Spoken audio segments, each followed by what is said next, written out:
got a question for you. What's your favourite room in the house? Well, if you're asking, mine's the kitchen. So on that note, I'm going to go back in time to show you how I tiled my splashback area. As the kitchen had been freshly plastered and given plenty of time to dry thoroughly, with it being porous, I sealed it with a PVA solution the night before. Now, there are mixed theories about doing this, so I do recommend doing your research. Some say it will react with the tile adhesive, but during this time, not one tile has come loose. But if you do decide to use this method, it usually says at the back of the bottle what ratio of glue to water this should be, resulting in a milky-like solution. It's also a good idea to switch off the electrics for your sockets, just in case any trickles go into the back box and they trip. And while that dried, I started doing a dry lay and tested with a full one far right, and noticed that by pure luck, the third and the fourth tile were bang on centre of the induction hob. I also tested the height of my rows up to the kitchen pelmets. Again, a lucky moment where I noticed I didn't need to trim off any there, but I do recommend doing some sort of planning to avoid any awkward tiny cuts that you don't want. And whether you're going to do a herringbone pattern, straight lay, or a running bond, which is my favourite. But it caught me out on my last job where my tiles had to be either slightly shorter than my worktop or longer. It's now the next day and I'm getting myself prepared. Rags are down so I don't accidentally scratch the quartz worktop or the induction hob, otherwise I wouldn't be very happy. And because I knew the tiles landed perfectly central to the hob, I then measured the halfway point of that and drew a level line with a spirit level. And I will use that later as a reference to make sure my running bond is right on track. Although looking back, I would have been probably better starting far right with the full tile because it left it quite a snug fit. By the way, something that I was told by my in-laws is when you're buying tiles, always buy 10% more than you think you'll need. So I'm starting with that centre with my first two tiles and applied some tile adhesive with a tile adhesive spreader. Note, I do try to only ever apply as much as I need as I go along, but this was August 2020, if you remember that heat wave, and I'm not the quickest tiler. Then I added some 2mm spacers along the bottom for the tiles to rest on and pressed my first two, making sure that pencil line is central, and pushed more spacers in between. Don't worry, if it helps, I'll leave links to everything that I use as usual below. So once I've got those in position, I could carry on with a nice stretch. I put two spacers between each tile, sticking out so they're easy to remove later. But before I had to make any cuts, I prefer to get in the zone and sort of do tiling in a pyramid fashion until I'm forced to have a good cutting session. For the second row, because it's a running bond, I'm marking the centre of it with a pencil, but before I push it onto the wall, this is where I like to snap off the arm of one of the spacers and create a T-piece and push them between the top of two of the tiles that join together. And I push it slightly further back because if I can't get it out, I can easily grout over it later. Oh, and I really do recommend getting into the habit of wiping excess tile adhesive as you go, or rope someone into doing it, because if you leave it too long, it's hard to get off and you run the risk of making them loose while you're putting pressure on with a scrubber, and if you have to use a scraper, you could chip them. Once I did enough for the second row without cutting, I moved on to the third, and I'm leaving all the cuts to run, as in later on. Okay, so for my first cut, I took it to a basic tile cutter and starting closest to you, push the lever down while scoring against that pencil line, and then push the pressure pad down at the end to cut it. Now if you didn't see that properly, let's go back to a previous tiling job that I showed a few years ago and hopefully you can see that better. And luckily I bought this small pocket size spreader, which I didn't think I'd need until now. It was perfect for awkward spots. Then repeat for the next row. But for any gaps next to the wall that are just too tight for a spacer, I always like to have a selection of packers in different thicknesses at hand.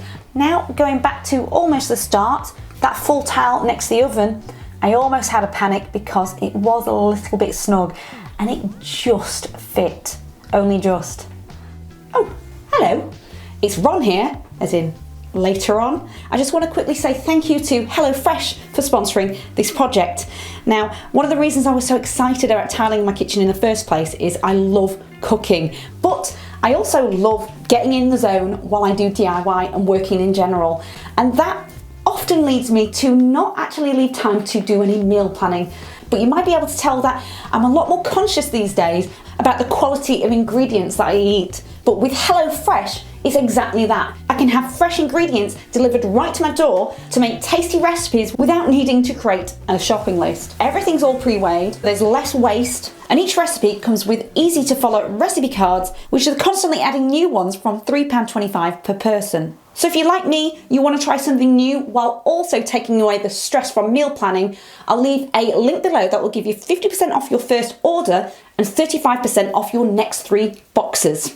When I got to the sockets, I definitely made sure they were still off, and I'd unscrew the socket covers so I could fit any tiles behind. And this is when my parents turned up, so they could tile the other side while I was doing this. So what do you do when you leave the tile adhesive on too long? Well, it started a set, but I had to scrape it all off above this point and start again.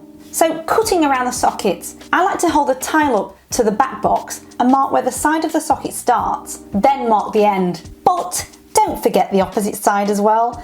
I was a bit rusty, it's been a few years since I'd done this. Okay, oh no! What's wrong? It's not right. I've just realised what I've done. But if this happens, you can always use that first one as a template, then mark where the other piece should have been on the other side.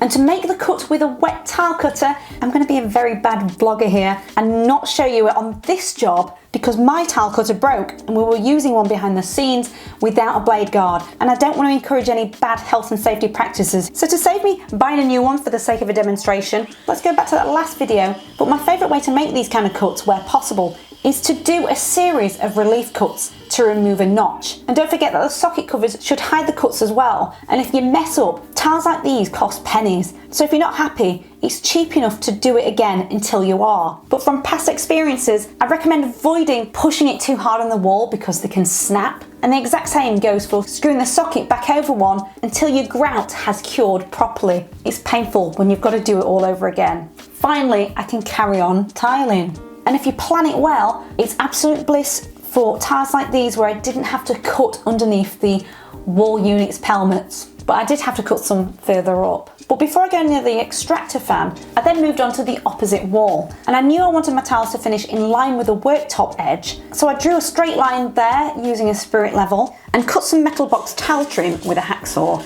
although it would have been better screwing the mitre box to a workbench. Stupid tripod. And started with a full tile from the end closest to me. Then quick as a flash, my dad showed me a trick of pushing the trim behind the tiles before the adhesive set, and same with the top. This was much quicker than the mitre cut trim that I showed in my last tiling video.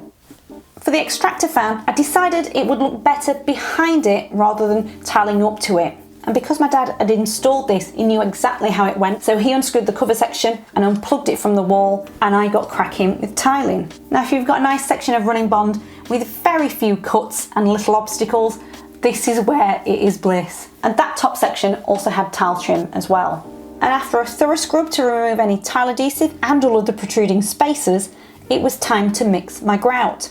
And I'm mixing it following the instructions on the back. You can buy some rapid set ones, but I prefer this type because it's less of a panic and I can go at my own pace. I've learnt that I don't like white grout in a kitchen because any oil and cooking splashes very quickly make it grubby looking. Oh, and I always wear gloves because I have burnt my fingertips using grout before. I've never liked the grout float, but I thought why not, let's give it a go again. I still didn't like it, and I quickly turned to an old favourite, the squeegee. I just prefer the rubber end on it. It's a little bit more flexible to push the grout into the joins. And I'd apply it in sections, leaving it on for about 15 to 20 minutes. Again, it probably depends on whether it's a really hot or cold day. And then I'd go back and wipe the excess off with a damp sponge. But definitely don't leave this too long because it's probably going to be almost impossible to remove it. Once I'd got pretty much most of it all off, I'd leave it quite a while and go back with a microfiber cloth, and it polishes them up really nicely. But I certainly didn't screw the sockets back on until the grout fully cured. And as always, let me know in the comments if you do anything differently so I know for next time.